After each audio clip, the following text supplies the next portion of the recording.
Well, today's topic is describe about a time when you got stuck in a traffic jam.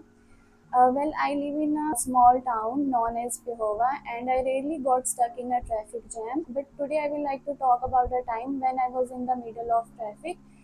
It was around a year ago when I was visiting my paternal uncle in Ludhiana.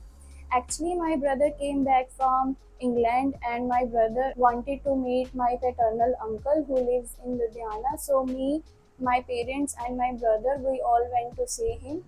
Ludhiana is around 200 kilometers far away from my hometown, and we started our journey in 9 a.m.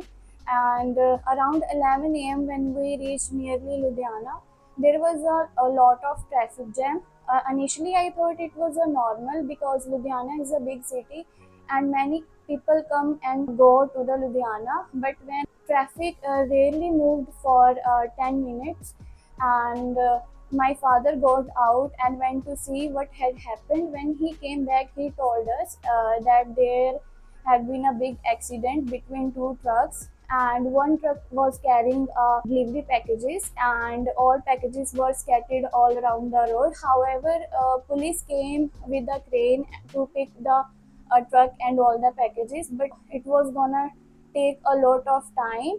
Luckily, my father knew a link road, and we went from that road to my uncle's house, but it took us a lot of time because we were in the middle of a traffic. And when we reached there, I took a breath of relief because it was in the mid of summer, and I was also really hungry. So that was the time when I got stuck in a traffic jam.